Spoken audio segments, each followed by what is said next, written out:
Hi guys, managed to get out for a couple hours, complete with man flu.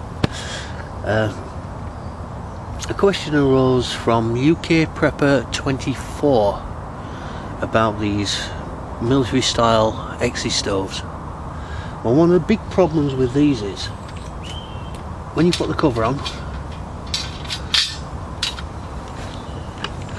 and sit your cup in the cover,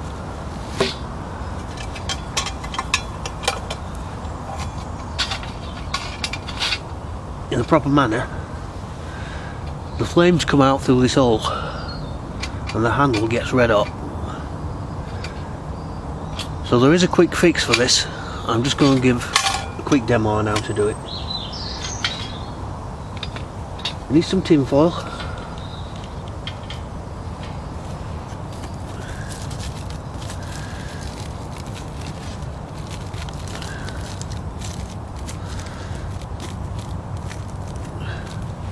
fold it to roughly the width of the stove.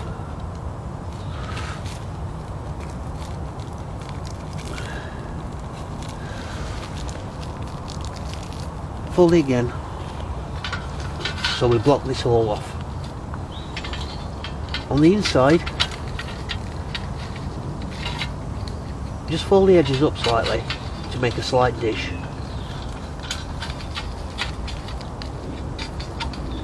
You don't want to completely block off the vent holes in the bottom.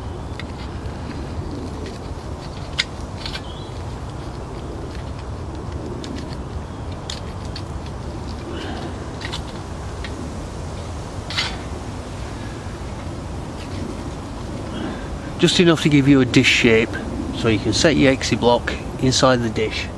As your Hexi block burns, it melts. Normally, with the holes in the bottom, a lot of your Hexi actually runs out through the bottom into the ground. With a little bit of tin foil shaped like a dish there, you get the full burn from the Hexi. Right, once you've got that into place, place the cover on. Remember that the square side goes to the block. Just press it in so it won't move.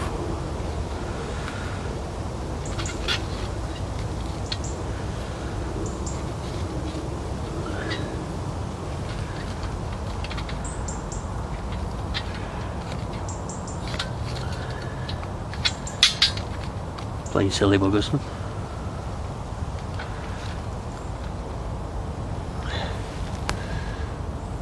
Right, block of Hexi.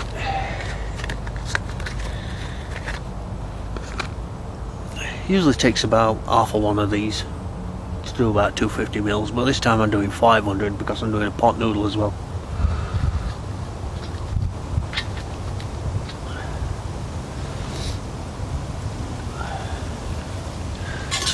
Just fill the bottle up, or should I say fill the cup up.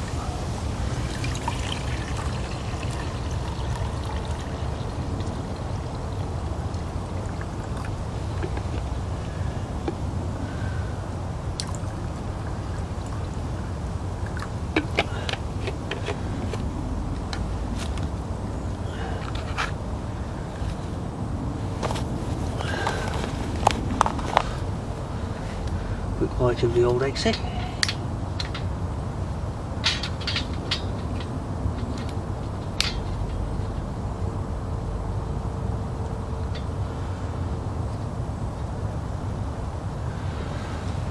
There we go. Not quite yet blown out.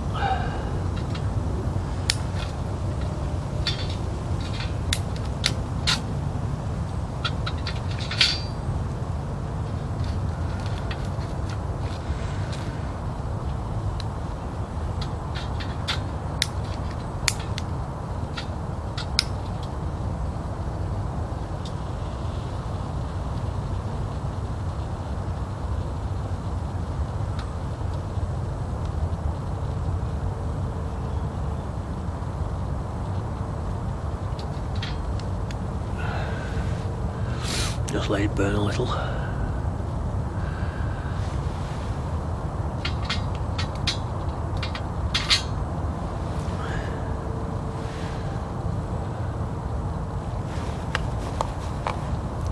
You notice here we got a second piece of foil.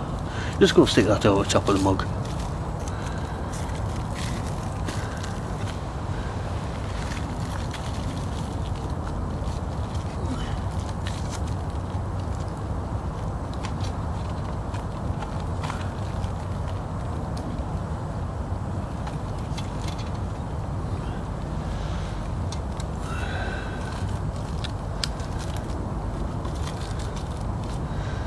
There we go, his Hexi's burning nicely.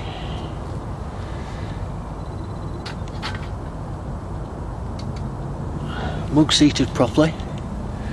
You see, the hole is now blocked up here.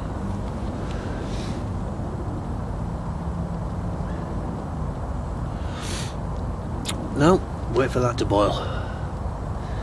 Right, while we're waiting for that, we'll go on to another subject.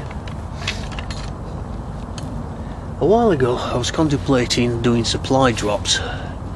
In the event of a bug out or something similar, natural disaster, flood, earthquake, wherever, the best way to keep yourself supplied isn't to like stick everything in one rucksack and imagine that you'll be able to carry a week's supply of kit with you.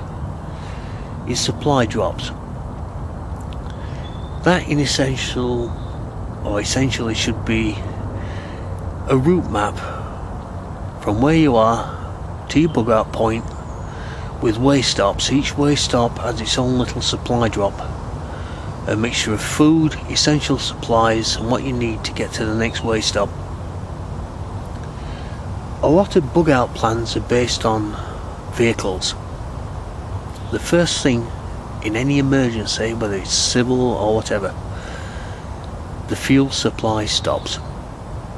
If you haven't got a massive fuel supply, your vehicle is going to be useless.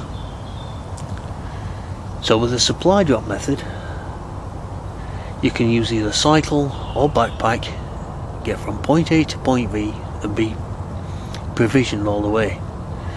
Well, one of the questions I ask myself is, an essential to any form of survival or bushcraft is a knife. Obviously, if you're going from A to B and carrying a typical bushcraft knife with you, you're going to end up with problems with the law, the local population, and anybody else that takes offence to the fact that you're carrying a knife. So the best way of getting around that is to leave your knives at the supply points. The knife itself has to be a good shape, i.e. traditional bushcraft blade shape. It has to be stainless steel. It has to have an handle that won't rot if it gets wet. It's got to be easily sharpenable and capable of doing most tasks around the site. We'll say for instance making tent pegs, cutting string, preparing food, that kind of thing. Well, I've actually found a knife that fits the bill, and it's only £1.50 each. You'd never guess where from. Just a moment.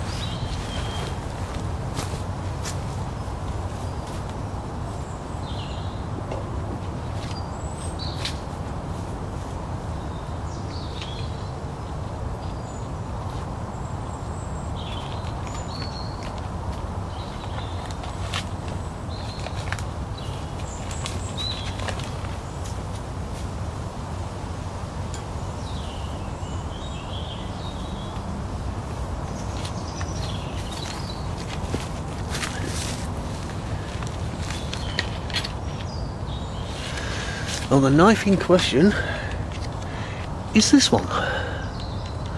The only way you can see that,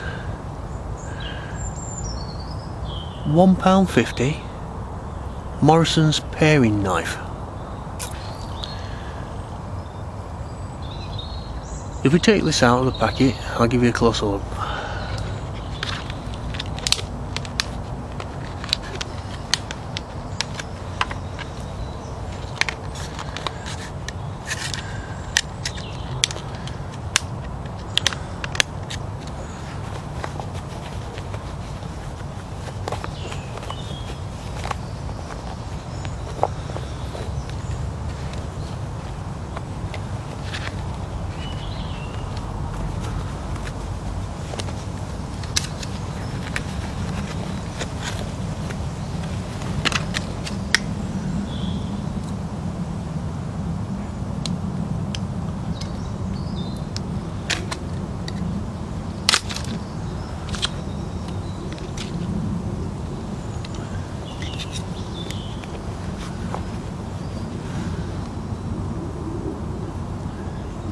Right, here we go.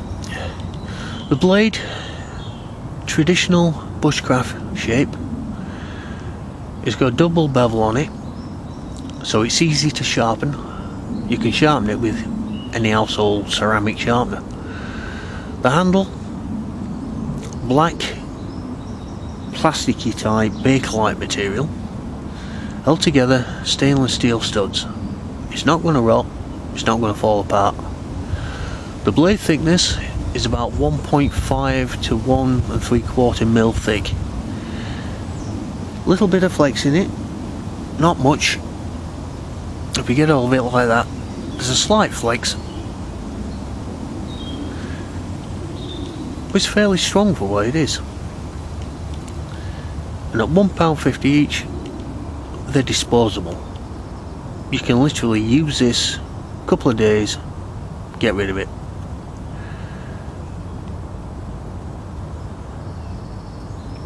As for strength of it,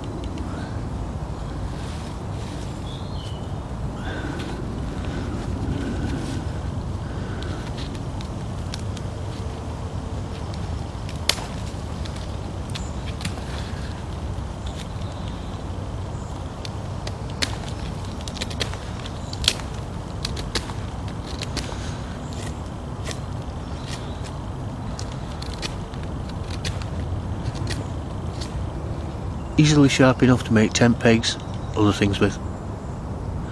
Well, just some food for thought while the kettle's boiling. How's the kettle coming on?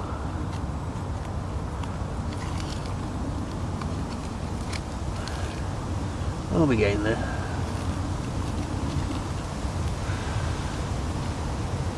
See the handle, perfectly cool. You pick that up, no problem at all.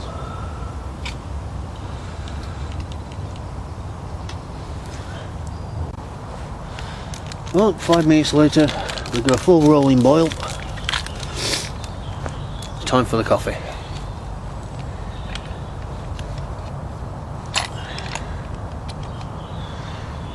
One shot, 3-in-1 coffee.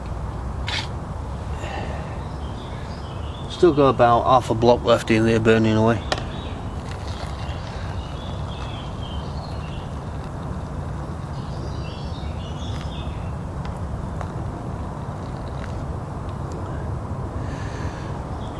Nice mug of coffee there.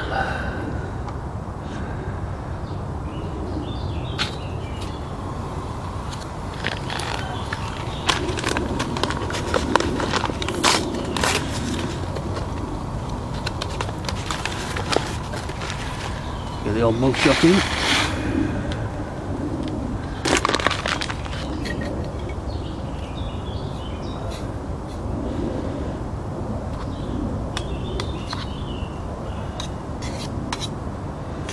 And with these, the mug shots, you don't actually boil them, you just get boiling water, pour the gubbins in, let them stand, all the noodles and everything else swell up. So, leave that simmer. As usual, we collect all this rubbish up and we take it home. That goes for the tin foils as well.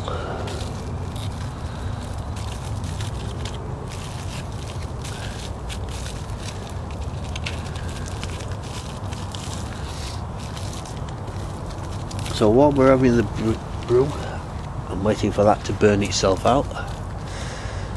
We just have a quick natter and a look round.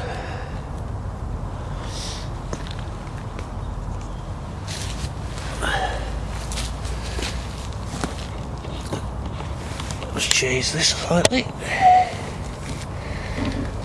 Give you a look at the old Poncho Villa in wide angle.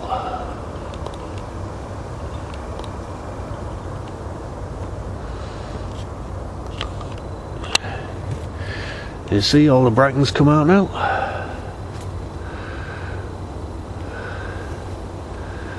It's quite a little oasis in the middle of nowhere. You see from all the trips I've been doing here, we flattened a bit of grass. Well, like all grass, it'll grow back quickly. This lot over here, I managed to find a load of deadwood. So just to increase the cover slightly, I've blunt it up there.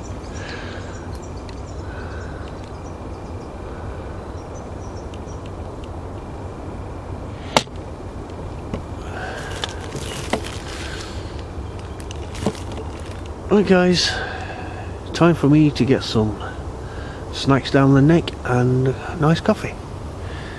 Catch you later, bye.